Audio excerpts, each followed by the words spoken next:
여러분 안녕하십니까. 이어서 광주 전남권 소식입니다. 최근 드라마 폭삭 소가수다의 촬영지기도 했던 광주극장이 새롭게 모습을 단장했습니다. 시민들의 기부금으로 영사기와 스크린 등을 최신 장비로 교체한 건데요. 오늘 이를 기념하는 특별 상영회가 열렸습니다. 그 현장에 천홍희 기자가 다녀왔습니다. 올해로 문을 연 지 90년이 된 광주극장에서 특별한 상영회가 열렸습니다. 오래된 영화 상영 장비들을 최신 장비로 바꾼 것을 기념하는 자리입니다. 광주극장을 보기 위해서 광주를 찾는 그런 공간으로 만들어보고 싶었습니다. 일제강점기 시절인 1935년 문을 연 광주극장은 지난 수십 년간 지역민들의 추억이 쌓인 문화공간으로 자리매김해왔습니다. 독립영화와 예술영화 등을 주로 상영하면서 다른 극장과 차별을 두기도 했습니다. 하지만 대형 영화관이 들어서면서 적자 운영이 계속됐고 폐관 위기에 처하기도 했습니다. 연 관객이 1만에서 3만 정도 수준입니다. 도저히 관객 수입만으로는 유지가 어려운 실정이었었고요. 이에 지역의 문화예술 거점으로 광주극장을 살리자는 광주극장 100년 프로젝트가 시작됐고 동구는 지난 2023년부터 고향사랑 기부제를 통해 2억 원이 넘는 기부금을 마련했습니다. 이렇게 모인 기부금으로 영사기와 스크린을 교체할 수 있었습니다. 이번에 새로 바꾼 4K 영사기인데요. 기존의 2K 영사기보다 생생하고 선명한 화질로 영화를 감상할 수 있습니다. 광주극장에 애정을 갖고 기부에 참여했던 시민들도 오늘 상영회에 참석해 남다른 감회를 전했습니다. 멀티플렉스에서 그 배급이나 그런 거 독과점이 심하니까 더 이상 선택 못 받은 영화들 볼 수 있어서. 동구는 광주극장을 국가 등록 문화유산으로 등록하는 절차를 밟고 있습니다.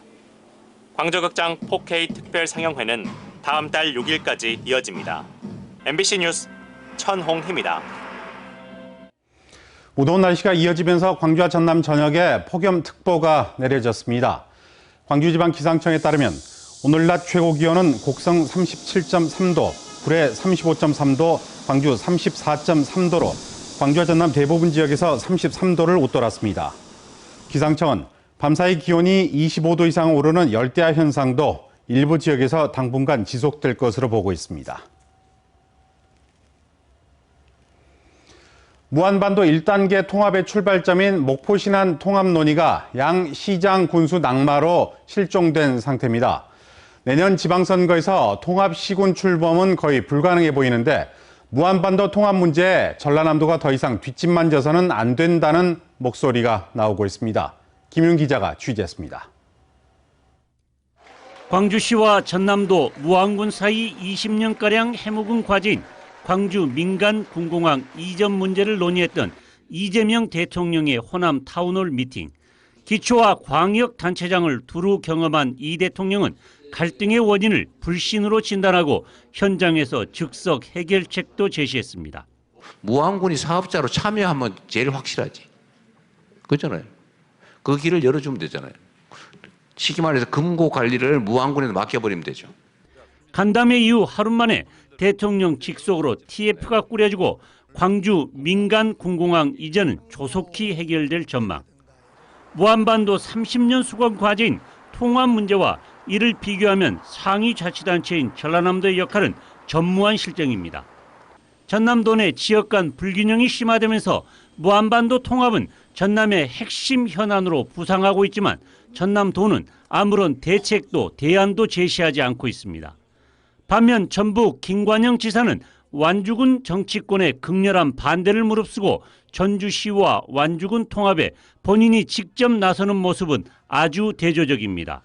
완주군도 1, 2년 사이 신도시 개발로 전주시의 인구가 유입되면서 30여 년 만에 인구 10만 명이 넘어서는 등 무안군과 유사한 상황.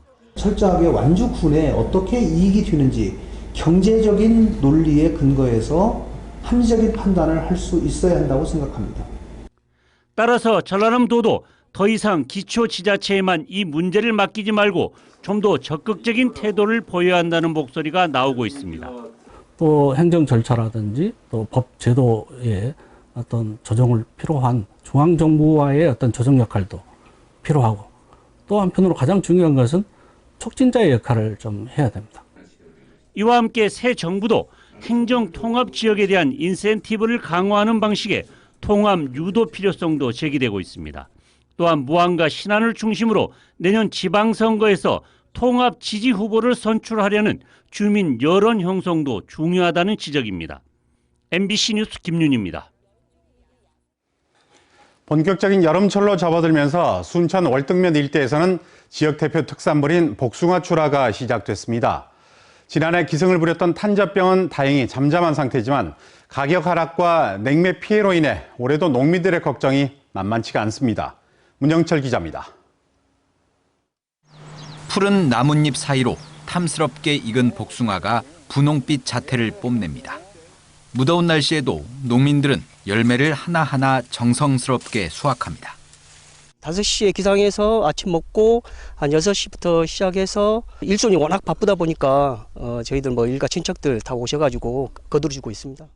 수확된 복숭아는 곧바로 선별장으로 옮겨진 뒤 크기별로 분류돼 포장을 거쳐 전국 곳곳으로 팔려나갑니다. 지난해 큰 피해를 입혔던 탄저병이 올해는 잠잠하고 당도와 품질도 좋아 농민들은 일단 한숨을 돌렸습니다. 이쪽이 거의 돌산 같은 것들이 많기 때문에 물 빠짐도 좋고 일교차 자체가 굉장히 크다 보니까 당도가 조금 더 높을 수 있고. 하지만 걱정이 완전히 사라진 건 아닙니다. 올해 조생종 복숭아 가격은 2.5kg 한 상자에 3만 원 내외로 지난해보다 30%가량 떨어졌습니다. 전국적으로 복숭아 재배 면적이 늘어 생산량이 많아지면서 가격이 하락한 겁니다. 또 지난 봄 이상 저온으로 중생종 품종의 냉해가 발생해 다음 달 중순부터는 수확량이 크게 줄어들 것으로 예상됩니다. 중생종에 가서는 한 60% 이상 감소를 보고 있습니다. 보험 처리는 된다고 합니다만은 산정률이 안 나와서 보상받기 힘들다는 거죠. 가격 하락에다 생산 차질까지 이중고를 겪고 있는 농민들은 지자체와 농업당국이 농약 등 농자재를 지원해 시름을 덜어달라고 요구하고 있습니다. MBC 뉴스 문형철입니다. 더불어민주당 대표 선거에 출마한 박찬대 전 원내대표가 이틀간의 광주 일정을 마치고 돌아갔습니다. 박 전 원내대표는 오늘 국립 5.18 민주묘지를 찾아 시민의 힘으로 민주주의를 지켜냈다며 5월 영령들께 보고드렸다며 강한 민주당으로 추석이 오기 전 검찰개혁 4법을 통과시키겠다고 말했습니다. 앞서 어제 오후에는 광주 동구 전일빌딩 이사호에서 토크 콘서트를 열고 당대표가 되면 검찰개혁을 최우선적으로 추진하겠다고 밝혔습니다. 영령들께 민주주의를 지켜낸 5.18 마지막 수배자 합수 윤한봉 선생의 18주기 추모식이 열렸습니다. 들불 열사 기념사업회는 오늘 오전 국립 5.18 민주묘지에서 추모식을 열고 민주화운동에 헌신했던 고인의 뜻을 기리했습니다. 합수 윤한봉 선생은 5.18 핵심 주동인물로 지목돼 미국에서 12년간 망명생활을 했고 광주에 돌아와서는 5.18 기념재단을 세우며 5월은 명예가 아니라 멍해라는 말을 남겼습니다. 순천의 한 아파트에서 40대 남성이 아내를 살해하고 밖으로 뛰어내려 숨졌습니다. 순천경찰서에 따르면 언제 어디서나 내 손 안의 뉴스 광주 MBC 뉴스 유튜브 구독으로 함께하세요.